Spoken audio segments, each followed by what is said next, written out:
মহান আল্লাহ রাব্বুল আলামিনের নবী বলেছেন, রে দুনিয়ার মানুষেরা, দুনিয়ার কোনো জিনিসই তোমার সঙ্গে যাবে না, দুনিয়া তোমার সঙ্গে যাবে না, তোমার আত্মীয় স্বজন বন্ধু বান্ধব সঙ্গে যাবে না, স্ত্রী পুত্র কন্যা তোমার কেউ সঙ্গে যাইবে না, এসেছো একা চইলা যাবা একা, তবে একমাত্র তোমার সঙ্গে যাবে তোমার জীবনের আমল কর্ম, কর্ম তোমার যাবে। তাই কর্মটাকে তুমি ভালো করো, তোমার জীবনের কর্ম ফল নিশ্চয়ই তুমি পাবে। এই কর্ম যেন ভালো হয়। আপন ঝুড়ি করো ভারী, আপন ঝুড়ি করো ভারী, সময় তো আর নাই, মরণ পাখি দিলে রে ডাক, যেতে হবে ভাই, খাঁচা ছেড়ে দিবে উড়ানা, খাঁচা ছেড়ে দিবে উড়ানা, কেমনে ধরে রাখি, থেমে যাবে জীবন তোমার, বন্ধ হবে আঁখি, ওরে মন, থেমে যাবে জীবন তোমার, বন্ধ হবে আঁখি। দুনিয়ারি রং তামাশাই, দুনিয়ারি রং তামাশাই আছো তুমি মেতে, এ দুনিয়া ছাড়িতে হবে পর পারে যেতে, এ দুনিয়া ছাড়িতে হবে পর পারে যেতে, জান্নাত জাহান নামের কথা, জান্নাত জাহান নামের কথা ভুলে গেলে নাকি, থেমে যাবে জীবন তোমার, বন্ধ হবে আঁখি, ওরে মন, থেমে যাবে জীবন তোমার, বন্ধ হবে আঁখি। ইসলাম দরদি ভাইয়ের আমার, তাহলে এটা আপনাদের জানা, সারা পৃথিবী অন্ধকারে আচ্ছন্ন ছিল, মানুষ ধর্ম ভোলা ছিল, মানুষ কর্ম ভোলা ছিল, মানুষ ইসলাম ভোলা ছিল, আল্লাহ ভোলা ছিল। মহান আল্লাহ রাব্বুল আলামিন এই অন্ধকার পৃথিবীকে আলোকিত করার জন্য, ধর্ম ভোলা মানুষদের ধর্মের শিক্ষা দেওয়ার জন্য, কর্ম ভোলা মানুষদের কর্মের শিক্ষা দেওয়ার জন্য, আদর্শ ভোলা মানুষদের আদর্শের শিক্ষা দেওয়ার জন্য, ইসলাম ভোলা মানুষদের ইসলামের শিক্ষা দেওয়ার জন্য, আল্লাহ ভোলা মানুষদের আল্লাহ চিনানোর জন্য আমার শেষ যুগের শেষ নবী, নবী কুলের শিরোমণি তাজদার মাদানী আহমদে মুজতবা মোহাম্মদ মুস্তাফা ভক্তি সহকারে বলেন সাল্লাল্লাহু আলাইহি ওয়াসাল্লাম, তিনার আবির্ভাব হলো এই ধরাধামে, তিনার আগমন আইলো এই ধরাধামে, কোন কাননের ফুল গো তুমি, কোথায় তুমি আছো গো, অজানা দেশের পাতাটুকু একটু আমায় বল গো, অজানা দেশের পাতাটুকু একটু আমায় বল গো, যেদিন নবীর জন্ম হইল মুতালেবের ঘরেতে, আলোকিত হইল সেই ঘর শুধুই নবীর জন্মতে, আলোকিত হইল সেই ঘর শুধুই নবীর জন্মতে, ঈসা মুসা দাউদ নবী আর ইব্রাহিম পয়গম্বর, আমার নাফসি নাফসি পুকারিবে গিয়ে পড়ছি রাতের ধার কোন কাননের ফুল গো তুমি কোথায় তুমি আছো গো অজানা দেশের পাতাটুকু একটু আমায় বল গো আসমানের ফের রেশতা বলে শোনো বিবি আমিনা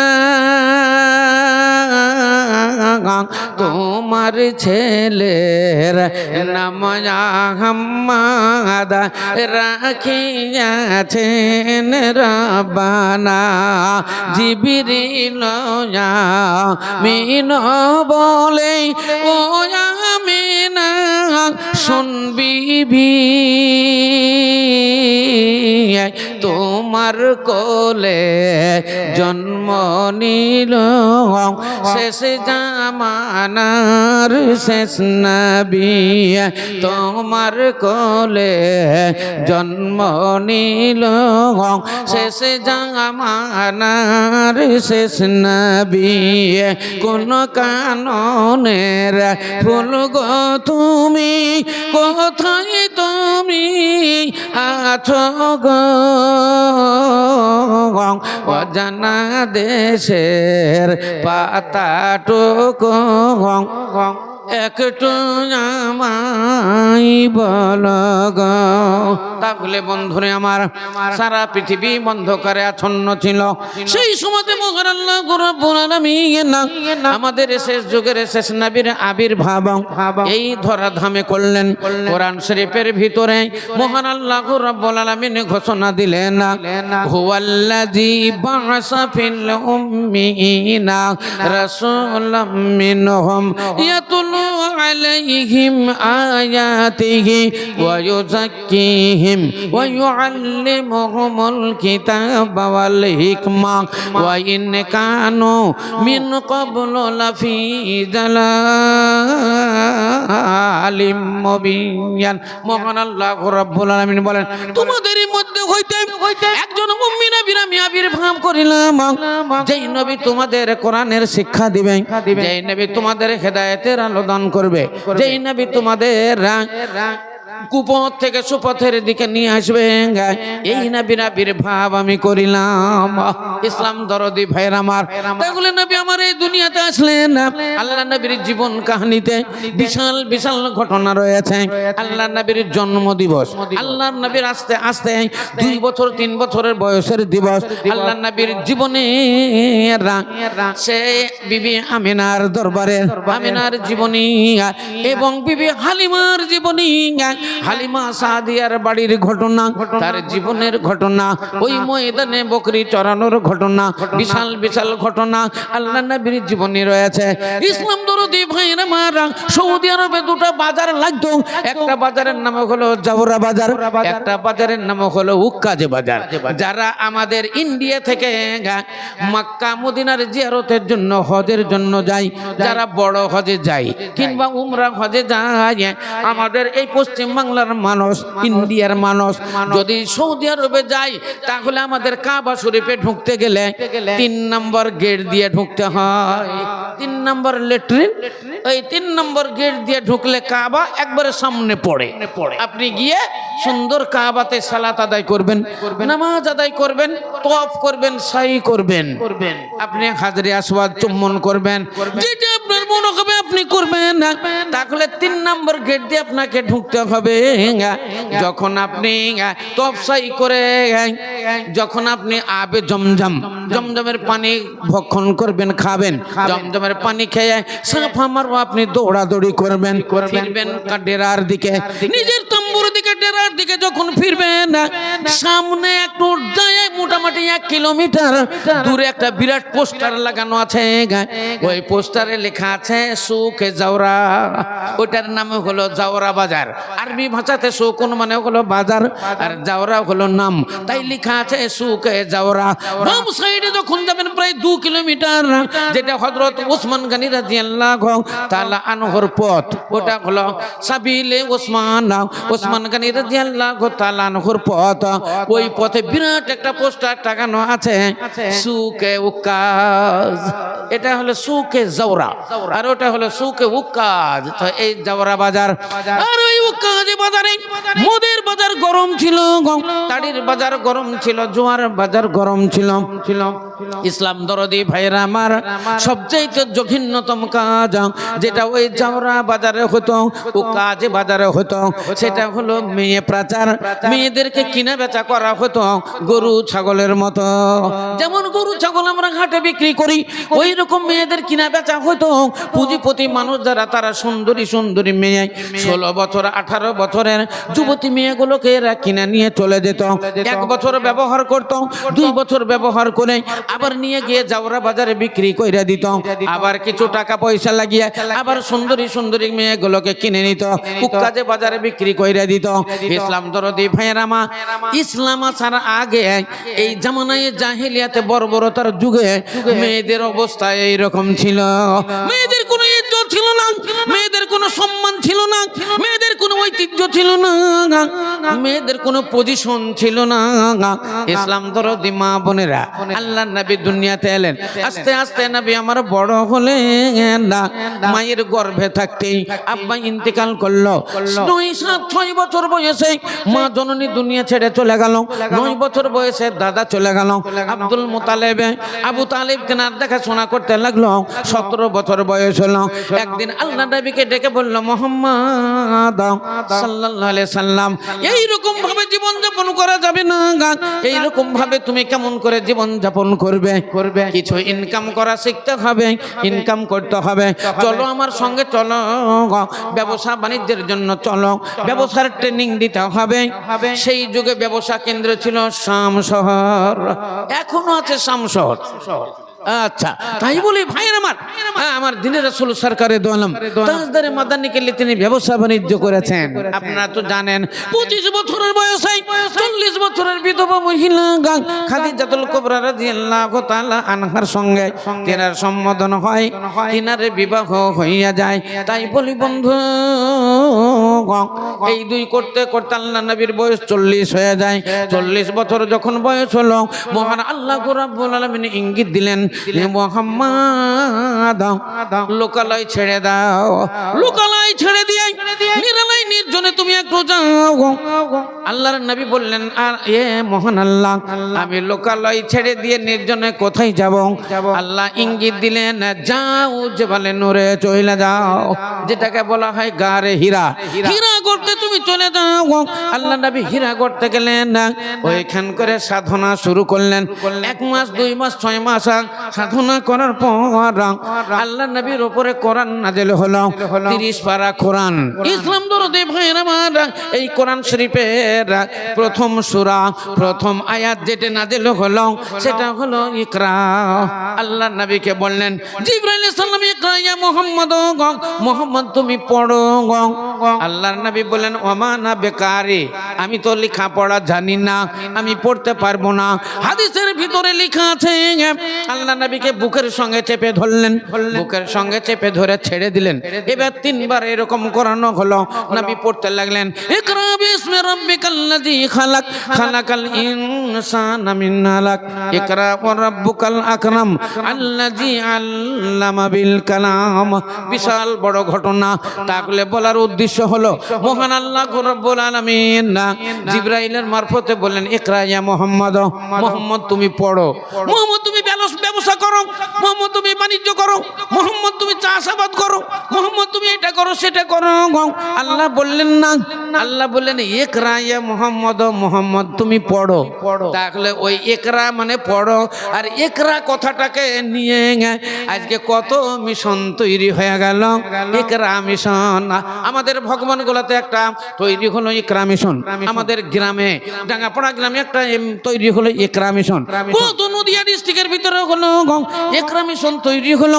ইকরা মানে পড়ো। কিন্তু মুসলমান আমরা ভুল করলাম, আমাদেরই ধর্মের বাণী, আমাদেরই আল কোরআনের বাণী, আমাদেরই মহান আল্লাহ রাব্বুল আলামিনের ইঙ্গিতের বাণী, আমাদের জীবন যাপনের জন্য ইহকাল পরকালের জন্য যেটা বলা হলো ইকরা, আমরা ইকরা ভুইলা গেলাম, ইকরা ভুইলা গেলাম। প্রত্যেক মুসলমান নর নারীর উপরে ইসলামের শিক্ষা ফরজ। তলাবুল ইলম ফরিজাতুন আলা কুল্লি মুসলিমিন ওয়া ফি রিওয়ায়াতিন মুসলিমাতিন। তাহলে প্রত্যেক মুসলমান নর নারীর উপরে ইসলামের শিক্ষা ফরজ। না হলে আপনি সালাত আদায় করবেন কি করে? আমাদের যে ইবাদত বন্দেগীর মূলধন, হ্যাঁ, যেটা হলো সালাত, নামাজ। তো এই নামাজ হ্যাঁ আপনাদের পড়তে হবে, আমাদের পড়তে হবে। আল্লাহ ওই জন্যই সৃষ্টি করলেন। আল্লাহ বললেন আমি তোমাদের হ্যাঁ ইবাদত বন্দেগীর জন্য তৈরি করেছি। অতএব আল্লাহর ইবাদত বন্দেগী করতে গেলে তার বিধি বিধান মোতাবেক, তার নিয়ম কানুন আছে, নিয়ম মোতাবেক আমাদের আল্লাহর ইবাদত করতে হবে। উযু না করলে নামাজ হবে না, উযুর নিয়মাবলী জানতে হবে না, সালাতের নিয়মাবলী আপনাকে জানতে হবে। জানতে হলে দিনিয়াতের শিক্ষা প্রত্যেক মুসলমান নর নারীর উপর ফরজ হবে। যাক ভাইরা আমার, বলতেছিলাম মহান আল্লাহ রাব্বুল আলামিন এই পৃথিবীর মধ্যে আমাদেরকে পাঠিয়েছেন। পৃথিবীতে সবচাইতে মূল্যবান জায়গা হলো মসজিদ। মসজিদ হলো সবচাইতে উত্তম জায়গা, আর ওই জায়গাটা খুব গুরুত্বপূর্ণ জায়গা। যেই জায়গাটা হলো হ্যাঁ কবরস্থান। ইসলাম দরদি ভাইরা আমার, তাহলে আল্লাহ রাস্তায় আপনাদের কাছে আমি আবদার রেখেছি একটা কবরের জায়গা, একটা কবরের জায়গা যত মূল্য হয় এই মূল্যটা অন্তত আপনারা আজকের এই মসজিদে দিবেন, আজকের এই জালসাতে দিবেন। আপনাদের জন্য দোয়া হবে, আপনাদের জন্য দোয়া। আমার দিনের রাসূল সরকারে দোয়ালাম বলেন না, আর দোয়া ও মুখুল ইবাদত, দোয়া হলো ইবাদতের মগজ। অতএব আপনাদের জন্য দোয়া, আর এটাই হবে আমাদের আখিরাতের ব্যাংক ব্যালেন্স। ভাইয়ের আমার, আপনারা তো জানেন জান্নাতে যেতে গেলে আপনাকে সালাত আদায় করতে হবে। জান্নাতে যেতে হলে আপনাকে কালিমা তাওহীদ মানতে হবে, মুখে উচ্চারণ করতে হবে, অন্তরে বিশ্বাস করতে হবে এবং তার প্রতি আমল করতে হবে। তাই তো আল্লাহ নবী বলেছেন এই কালিমা শাহাদাত, কালিমা তাইয়্যিবা এগুলো জান্নাতের চাবি। লা ইলাহা ইল্লাল্লাহ এগুলো মিফতাহুল জান্নাত, জান্নাতের চাবি। তাহলে দুনিয়ার জান্নাত হলো মসজিদ, দুনিয়ার জান্নাত হলো মসজিদ। আপনার আখিরাতের জান্নাত পেতে হলে এই দুনিয়ার মসজিদে ঢুকতে হবে। দুনিয়ার জান্নাতের ভিতরে ঢুকলে আখিরাতের জান্নাতের দরওয়াজা কোষাদা হয়ে যাবে। যাক ভাইয়ের আমার, আজকের এই দিনে সবচাইতে নেকির কাজ দান করা। আমি অনেক সময় তো বলি এক এক সময় এক এক জিনিসের মূল্য হয়। জুম্মার দিনে সবচাইতে নেকির কাজ জুম্মার নামাজ পড়া। রমজান মাহিনাতে সবচাইতে নেকির কাজ রোজা পালন করা, রমজান মাহিনার সিয়াম পালন করা। ঈদের দিনে সবচাইতে নেকির কাজ ঈদের নামাজ পড়া। কুরবানির দিনে সবচাইতে নেকির কাজ কুরবানি করা। তো আজকে হলো এই মসজিদের বা গুরুস্থানের উন্নতি কল্পে জালসা। অতএব আপনাকে আজকে দান করতে হবে। এই দান হলো সবচাইতে নেকির কাজ। অনেক নাম এখানে এসেছে। হ্যাঁ, এক নম্বর হলো সফিজুল, নাকি সফিজুল, ইনি দিয়েছেন 500 টাকা। নিয়াজউদ্দিন, ইনি দিয়েছেন 200 টাকা। তারপরে মঞ্জুর ভাই, ইনি দিয়েছেন 2500 টাকা। তারপরে মাহবুব, ইনি দিয়েছেন 200 টাকা। হ্যাঁ, তৌহিদুর রহমান খান, ইনি দিয়েছেন 5000 টাকা। নারে তাকবীর। ওগো খোদা দয়াময়, ওগো খোদা দয়াময়, দয়া প্রকাশিয়া এদানি রুদান লও গ্রহণ করিয়া। তুই কি বুর খান্দা কোনে খানেতে ছিল, তোর রাগে 5000 টাকা দান দিল। শামীম নামেতে দেখো এখানে আসিয়া 2000 টাকা দিল ইলাহি ভাবিয়া। মাটিয়া নামেতে দেখো 500 টাকা দানা, বেনামিতে 700 টাকা দিনে চলে জানা। এই মতে ইয়াকে কত দান এলো, আল্লাহ সব কাজে তুমি রাখি জগ ভালো। ভালো আর ভালো করো তাদের ইহ পরকাল আজিজুল হক দেখো ভাই জানো জামারা 3000 টাকা দিন রেখেতে তোমারা এই নিমতে যাকে এলো কত দানা কবুল করিয়ে নিয়ে তুমি দয়াবানা এ বেনামিতে ওয়াগাতে নাম না বলিয়া 5500 টাকা দিন ইলাহি ভাবিয়া হুবুও নামেতে দেখো 500 টাকা দানা হাসিবুর 500 টাকা দিনে চলে জানা এই ইমতে যাকে কত দান এলো আল্লাহ সবকারে তুমি রাখিও গো ভালো আর ভালো করো তাদের ইহ পরকাল আনিসুর শেখ ইনি দিলেন 1000 টাকা আলহামদুলিল্লাহ আলহামদুলিল্লাহ জাযাকাল্লাহ হাইয়াকাল্লাহ হ্যাঁ তারপরে কিতাবুল ইনি দিয়েছেন 1000 টাকা ফজলু ভাই 1000 টাকা ইসলাম তারপরে ইসরাইল ইনি দিয়েছেন 2000 টাকা আনারুল 500 টাকা সাবিলা 500 টাকা ও গো খোদা দয়া মনি দয়া প্রকাশিয়া এদানি দেদানি লাও গ্রহণ করিয়া আমরুল নামে দেখো কোথায় বাঁচিল তোর রেখে 5000 টাকা দান দিল নারায়ে তাকবীর।